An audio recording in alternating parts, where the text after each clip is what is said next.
Well, India's healthcare landscape is at a tipping point as we battle a dual burden of lifestyle diseases and communicable illnesses. It's no longer enough to just treat what is visible. We understand that prevention is emerging as the first line of defense, but what does preventive healthcare truly mean in a country like ours where access, awareness and affordability remain huge barriers? We have with us Dr. Ashutosh Raghuvanshi, who is the MD and CEO of Fortis Healthcare. Thank you, Dr. Raghuvanshi. My first question to you, sir, I was looking at some of your interviews and you have been focusing a lot on preventive healthcare. What does this mean in the Indian context? Because in India, we often look at hospitals as places you go to when you fall ill. How has that shift really reflected in the operational style of hospitals like yours? Yeah, I think there are two parts to this question. And the first one is that most of the systems around the world are designed around illnesses and hospitals. It's curative health is where the focus is. And it is not unique to India, but it's all over the world. And the focus has always been on that side. However, I think in a country like India where there are two diverse sets of population. We have a rural population which is suffering not only from the exposure to communicable diseases which are still there. There is still a significant burden. They are also having non-communicable diseases. Incidence is increasing as well at the same time. And at the same time, the urban population where obesity and such things are becoming a real-time problem. So in a country like India, if you look at our healthcare budget, and if we focus that entire budget on the curative side of this, we simply cannot afford as a nation.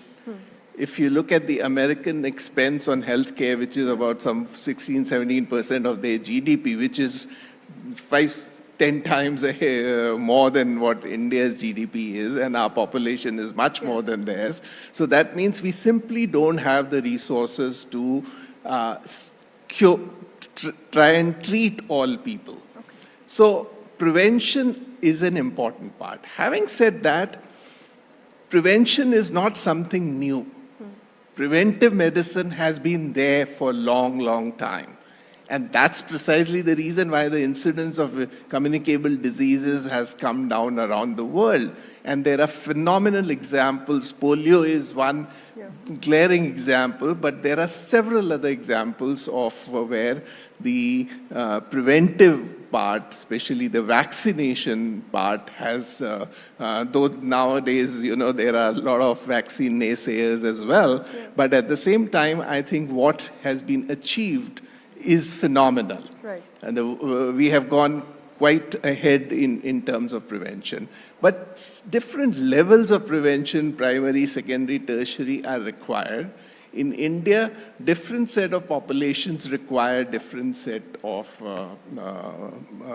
preventive measures. Right. And as I was listening to the previous panel, and there is so much of information around, but all that information is not getting channelized somehow, and it's not becoming actionable at an individual level. Yes. So I think we need to focus on that. As far as institutions, especially the private healthcare is concerned, I think there has been a lot of focus on developing preventive care. As we talk further, we can talk about it. Dr. Raghuvanshi, how does a household prepare for preventive care? Because I'm touching 40s, they tell me that screenings are very important, but when this whole transformation from a reactive healthcare society to becoming conscious about how can you prevent your own illnesses, how does a household or a family prepare for something like that? Yes. So I think, one of the things which we have been doing as a company, as part of our CSR, we have got few schools adopted, but these are essentially in rural areas, but the same could be done in urban areas as well.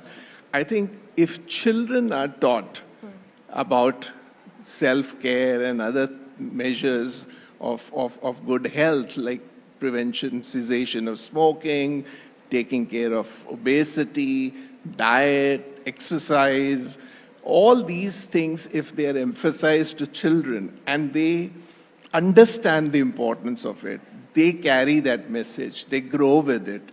They take that message to the families. They are the ones who actually are the decision makers. Right. In homes today, it is children who decide what has to be cooked. So I think that is going to be a big thing in increasing awareness. Right. Dr. Raghuvanshi, there's one more word that we keep hearing, and that's wellness. How do we become a society that's, conscious about the diseases that it has, to being a society that is also very, conscious about the aspect of wellness? What are you doing in Fortis Healthcare to bring in that concept? Because when we look at hospitals now, they're becoming happy spaces. You see a lot of diagnostics. There's data that is explained to you. How do hospitals or private healthcare spaces become happy spaces for people to bring in more positivity and not just look at fixing the problems in their bodies? Yeah, I think that is very important. Wellness is the concept which private healthcare is adopting more and more in different formats. So we also are doing our bit. And in that regard, we have identified few key areas which we think are very, very important and which are underserved as well. So mental health is one such very important area for us.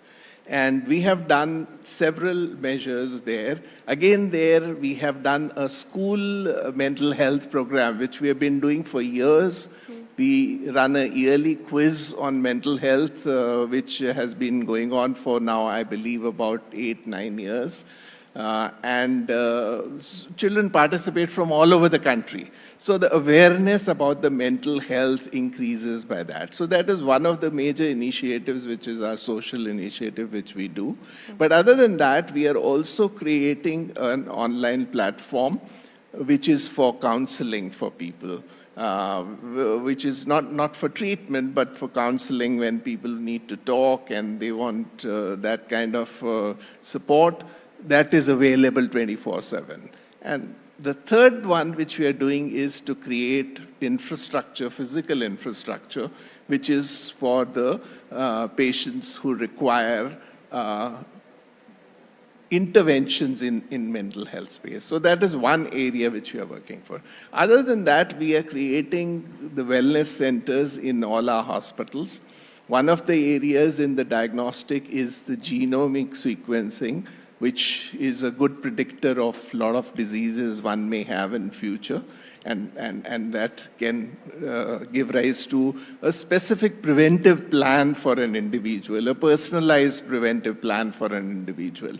So we have this next generation sequencing, which can give the report the same day, so that increases the kind of probability of preparing a kind of personalized plan for an individual.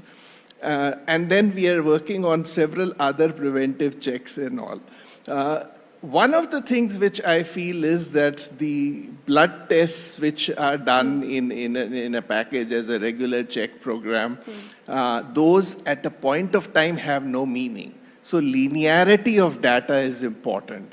So that, I think, is one thing which our national health mission, the digital health mission, would facilitate, because then the linear data will be available, and that would give rise to a more predictive analysis of what the future may hold for a person. Dr. Raghuvanshi, we also believe that preventive healthcare has a lot of tech-driven approach to it. We have a lot of wearables now. We use smart devices.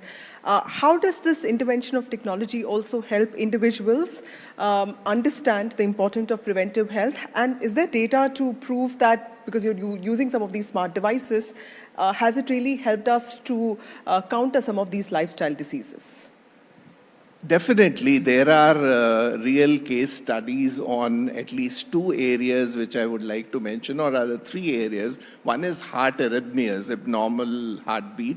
There, these devices and the continuous monitoring of that, the remote monitoring of the data, has give rise to a lot of prevention of a lot of deaths and a lot of hospitalizations. Similarly, for patients who have chronic liver failure, if they are monitored with some variable and some other blood parameters, etc., on a linear basis, that data can also be automatically give information where hospitalizations can be prevented. And third area is in cases of heart failure.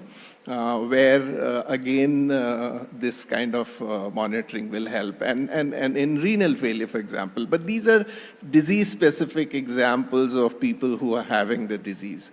Other than that, the variable is generating lots of data, but that data is going into a black hole. Okay. It's not really giving any actionable information most of the time. People are self-interpreting it and making their own conclusions. So I think this ecosystem will develop.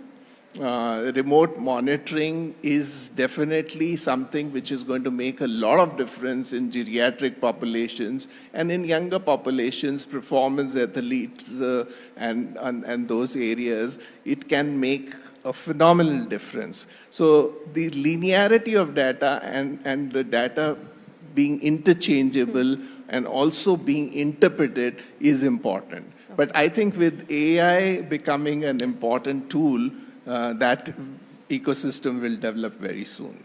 Dr. Raghuvanshi, also what would you tell a lot of people who use AI, ChatGPT to understand what's happening to them, when it comes to preventive healthcare? What is the red line that they need to draw for themselves? I think one has to understand that these tools are not yet there.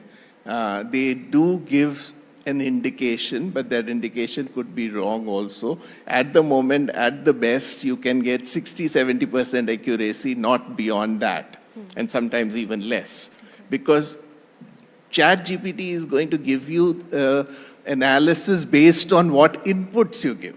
So if your inputs aren't correct, your output is not going to be good. So it's not the limitation of ChatGPT, but it is also the limitation of inputs. At the same time, the tool is a self-learning tool. Yeah. So the more people seek information from it, the more accurate it will become. So at the moment, I feel that its role of artificial intelligence is only in assisting doctors in making diagnosis or getting to some conclusions. But for patients to self-manage based on ChatGPT is a little risky at the moment. Do you see a lot of patients coming to you after looking at what ChatGPT is telling them? Do you have to face those challenges of telling them that this is not entirely correct and I'm here, I'm going to tell you what is important? Yeah, I am not in clinical practice at the moment, so I don't have personal experience like that, but I do keep hearing all the time that this happens, people come with their symptoms. But an aware patient is always better than a patient who's not aware. So I don't think it is a negative that people are doing research on their symptoms on Google and ChatGPT or whatever other tools they might use, because that means they are taking care of their health and wellness becomes an important part of that. Right. So I think an aware patient is a better patient. Okay. Dr. Raghuvanshi, also, a wellness-driven approach, does it work for big hospitals like yours? Because a lot of it is dependent on patients who are ill, who have these severe illnesses. How has it worked for Fortis Healthcare, the shift of going to preventive healthcare from something like, just say, that was centered around illnesses?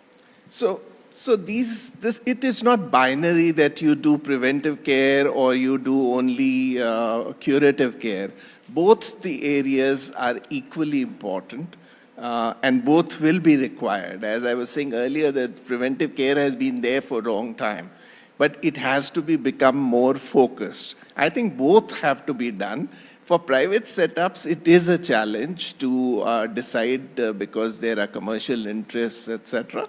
However, it is a moral and social imperative on the healthcare industry. Unfortunately, we call ourselves healthcare industry, but we only focus on illness.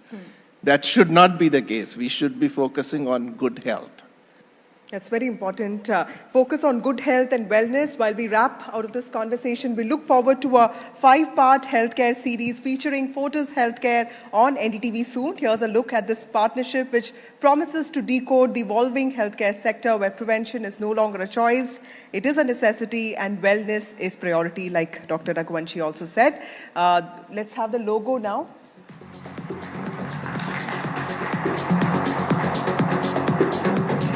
Dr. Raghuvanshi, what are your thoughts on this logo and on this partnership?